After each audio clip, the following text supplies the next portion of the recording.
Okay, we're talking about discipling, reproducing the Christ life in others. And the final session that we're going to be covering is going to be how to motivate disciples and how to conduct a small group discipling environment. The small group discipling environment has a different dynamic than on one-on-one, but I'm going to show you and I'm going to share with you some principles that we've used over the years that have been beneficial. But let's talk about motivating a disciple first, because we all know that it's one thing to commit yourself to doing something, but staying motivated to continue on through the end. It's no secret that gymnasium memberships skyrocket in January when people make commitments and New Year's resolutions to get into better shape. And then by February or March, the gyms are pretty much empty or they're back to normal. It's not unusual for people to commit themselves to getting on a diet, and after about 2 or 3 weeks, they get tired of the regularity of it, or they get tired of the routine of it, and then they quit. We're notorious for starting things and not finishing them. So being motivated is critical, and staying motivated is critical. So in order to motivate disciples, there are some principles that we've found that work over the years. One of them is this: you can motivate your disciple by showing an unconditional love, by not giving up on them. It's very important. When they fail, they know that you still love them. Yes, you might be disappointed, or yes, you might even be upset with them to a degree, but in the midst of that, they still sense that they're loved by you. Love is a tremendous motivating factor. Love keeps people coming and going when nothing else can do that. Another way that you can motivate a disciple is by encouraging the disciple. It was Mark Twain who said, "I can live for a whole month on one good compliment." People love to be encouraged, and they love to be complimented. And you can express your encouraging thoughts in a number of ways.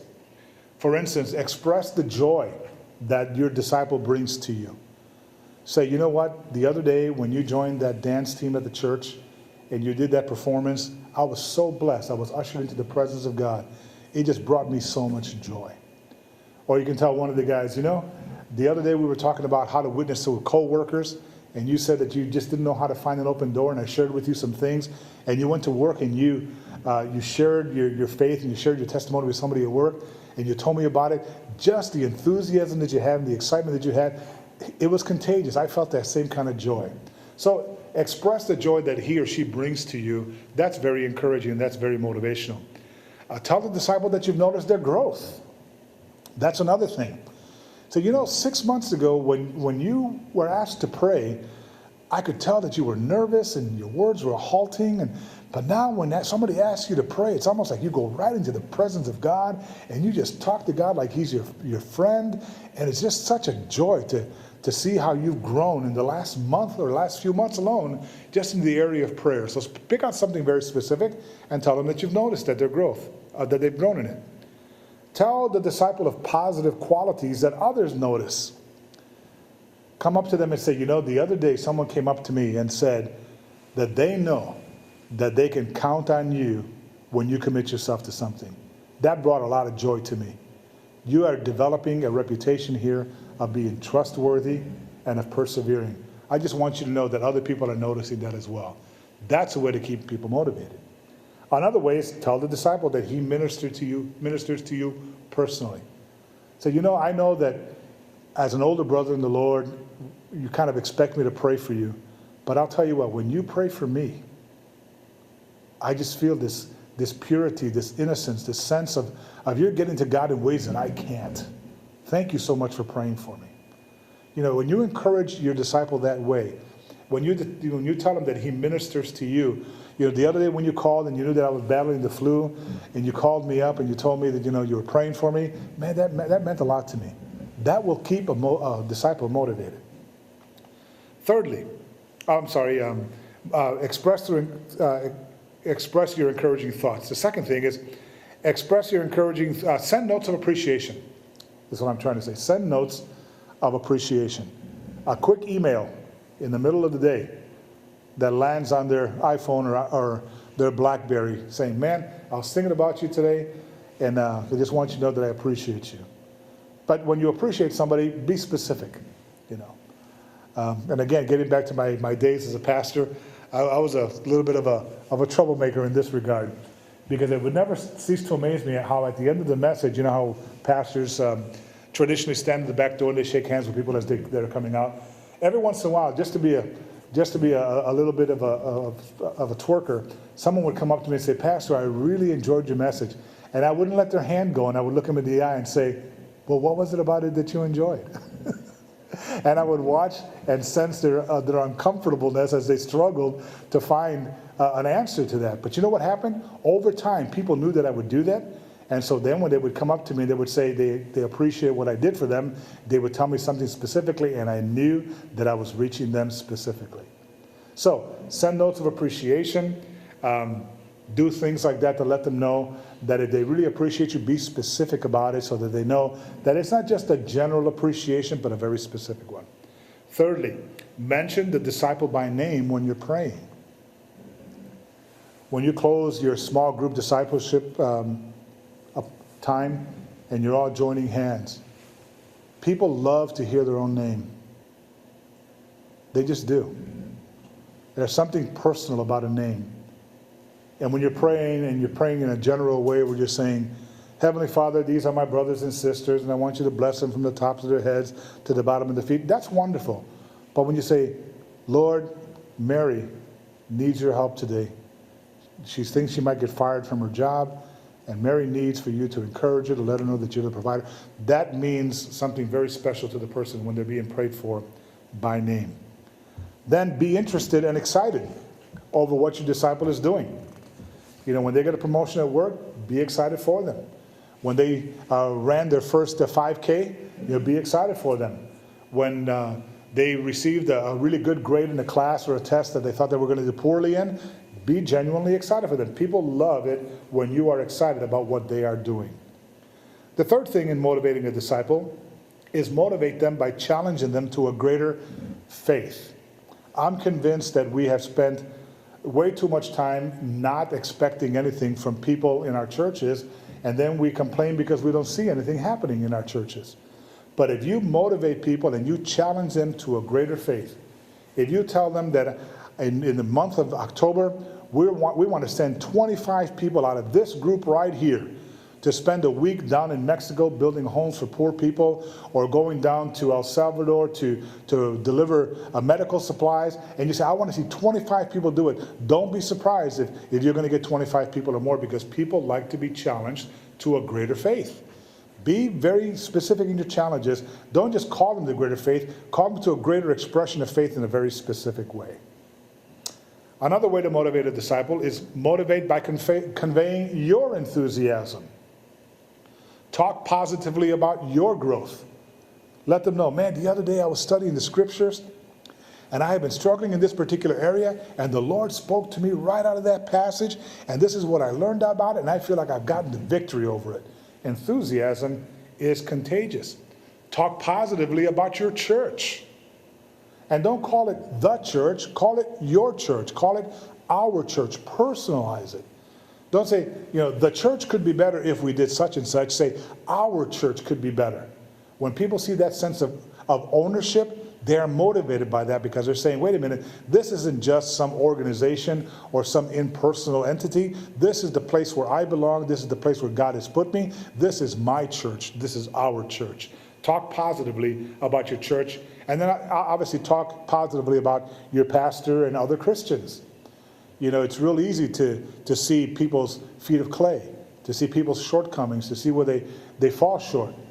But learn to look for the positive in others. Learn to talk positively, to speak positively of your brothers and sisters in Christ, and especially of the Christian leaders that have been put over you. Speak positively of them. This will motivate your disciple and keep them positive. Another way to motivate a disciple is to motivate them with a consistent walk. I've already talked about that enough, but let's say be consistent. That'll motivate people because they want to be consistent as well. Another way is to motivate by seeing and acknowledging the potential of the disciple. Say, you know what? I think you can teach that VBS week 5th and 6th grade boys. I believe you can do that. And then when they're done, say, man, I knew you could do it. You did an awesome job. And of course, be honest when you're doing it. Be sincere. But let them know that you are acknowledging their potential as a disciple. So, when we first started the discipleship group, you were kind of like a diamond in the rough. But now you've been cut, and now you've been polished, and you're just growing in the things of God, and that motivates me, and it will motivate them as well. Another thing to do is to motivate them is emphasize practical training. It's not just enough to know knowledge about the Bible, know knowledge about theology, have knowledge about spiritual things, but show them how it applies. When you teach them that Jesus said, by this you will know that you are my disciples if you have love for one another, pick out specific instances where you've seen them show that love to people in the congregation. When Jesus said, whatsoever you've done to the least of these, you've done it unto me, then you say, you know what, when you volunteered to go down to that soup kitchen or that homeless shelter, you were doing what Jesus said to do. And it's very practical. It wasn't just this idea of knowing it, you were actually doing it. That'll motivate them. Motivate your disciple by praying for them. I'll tell you, prayer changes people and it changes things. You don't even have to tell them that they're being prayed for. As a matter of fact, in my years as a Christian, in my years as a minister, I know for a fact that the thing that sustained me more than anything else was not the training that I received as a pastor, not the experiences that I had with God, even personally, but knowing that I was undergirded by people who had a passion to pray for me and to pray for me as a pastor, to pray for me as a father, to pray for me as a husband, to pray for me as a man. Prayer will motivate you to keep you motivated. Another way to do it is to motivate them by getting your disciple into the Bible. Again, I emphasize that. Get them into the Bible. Show them how the Bible is practical. Show them how it can work in their lives, and that will keep them motivated.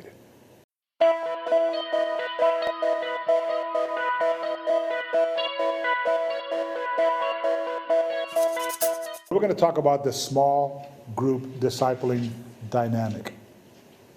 I would encourage you, if at all possible, to do personal discipling with key individuals, because even though Jesus had the 12, there were times when he had the 3, and then other times when you saw Jesus dealing one-on-one with his disciples.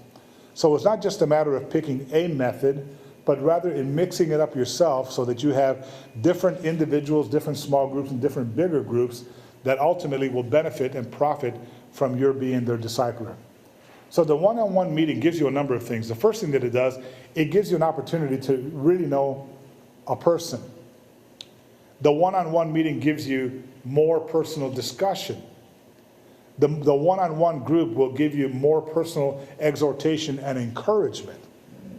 But the small group discipling venue has its own benefits. Let's look at, for instance, the value of a group.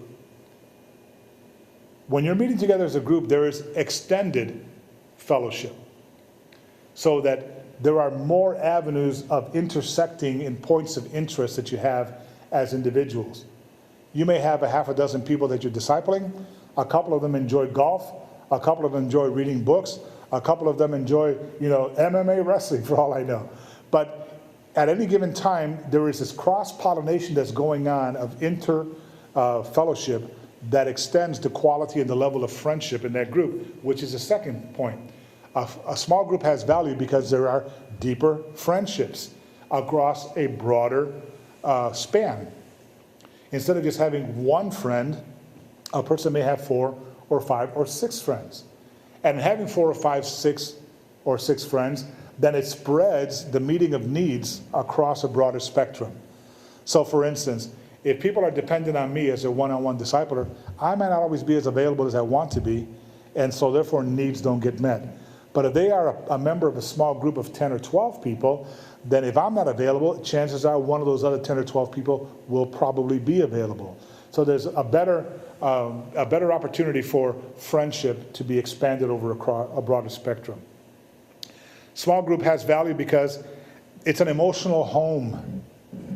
We can share experiences together, our joys, our sadnesses, the things that drive us crazy, the things that motivate us. In the context of meeting together as a group, that kind of emotional home is built. A group has the benefit of also developing sensitivity to others. I may not be sensitive to one person because I can't relate to them, but if there's half a dozen people there, there's a good chance that I'm going to be sensitive to somebody in that group in their need at that particular time. It just broadens the opportunities for fellowship, for friendship, for emotional commitment, for sensitivity to grow, and ultimately for a greater exposure to God's working in others. If there is a testimony time at your small group discipleship meeting, chances are something is going to happen. A testimony is going to be given by one of those members that's going to get you excited. There may be 3 testimonies that you don't relate to, but there may be just that one that's going to give you the impetus that you need, that motivation that you need to keep going. All right, so how do you construct, or how do you put together a small group discipling mechanism? Let's look at the people in the group. I think it's important that you have a group that is similar, at a similar level of maturity. Either all young believers or all intermediate believers or all believers that have been around for a while. To some extent, you can have a little bit of commingling, but that's a totally different dynamic that we'll talk about in a little bit. But having a group that where everybody has the same level of maturity creates a couple of things. First of all, it promotes balance in interaction. They're all talking on the same level of experience, the same level of knowledge. The second thing that it does, it provides an ability to identify with others in the group. People will feel more a part of the group because they can relate to the fact that they're not the only one who's going through what they may be going through. And thirdly, it makes it easier to develop a teaching lesson plan. If everybody's teaching the same thing, learning the same thing, and they're at the same level, then you don't have somebody there who's learning addition while another one is already beyond addition, they're into subtraction, a third person's into multiplication, the other group's into division. You're all learning simple math, addition together. So those are some benefits of having a similar level. Let's look at the dynamics, though, in a group that has people of different levels of maturity. First of all, the more mature in the group can stimulate the ones who are less mature. So you're not doing all of the discipling by yourself. They can grasp and they can grow by what others are going through and by what others have gone through. Secondly, the more mature can also model the positive and sometimes, unfortunately, the negative of the particular topic that you may be studying together. Thirdly, the more mature can be a resource for the less mature or for the younger believer.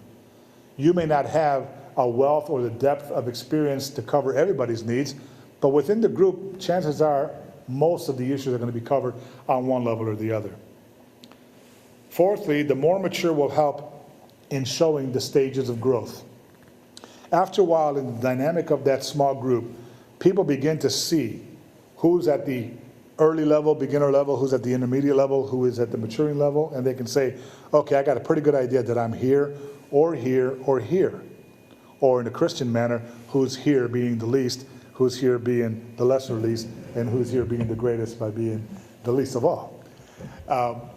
After a while, people begin to identify where they fit in, and they will gravitate towards the one that can help to pull them up to the next level where they want to go. The more mature persons can help those who are in the lower stages of growth.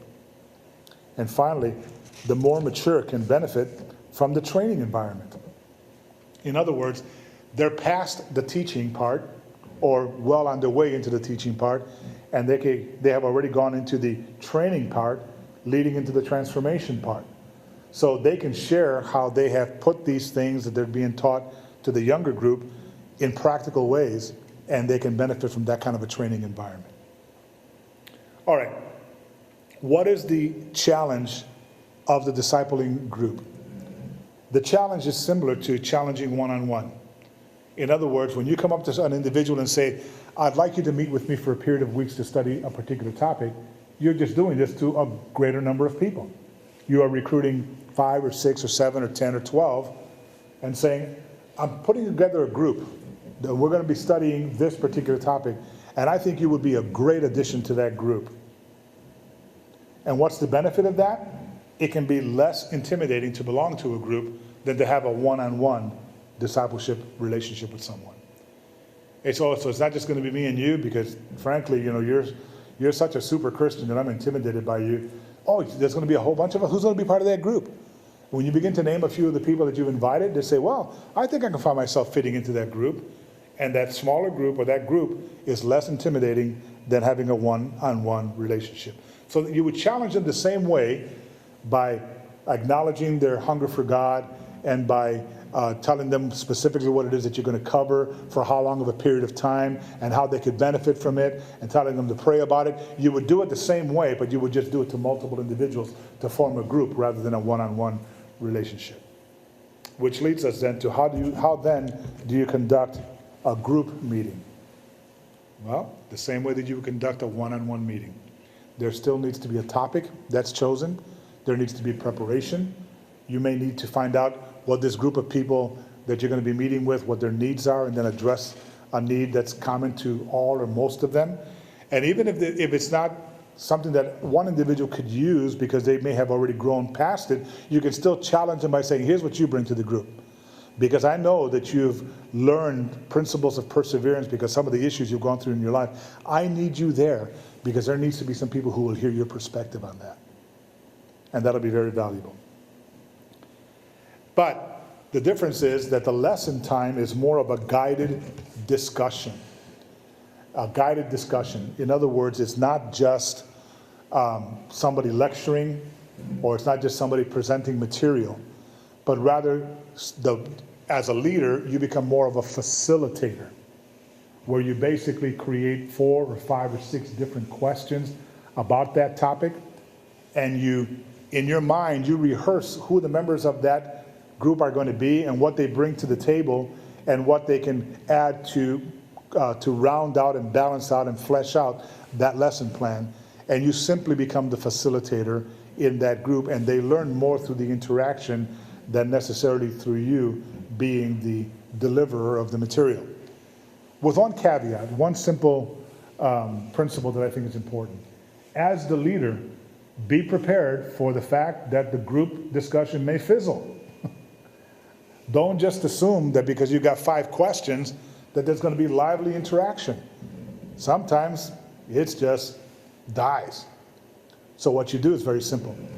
You have something that will prep the table, a case study or a quote from someone who said something significant about that particular topic.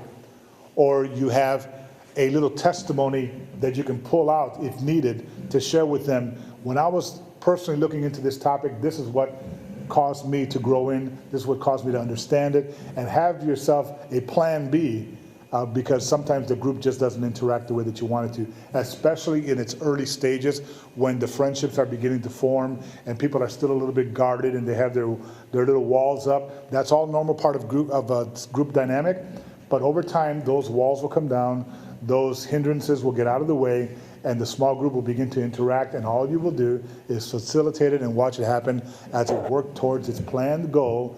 And then when the time period is done, the 6 weeks or the 8 weeks or the 10 weeks or however many you had these people commit themselves to, then you can just gather them together and say, I can't believe it.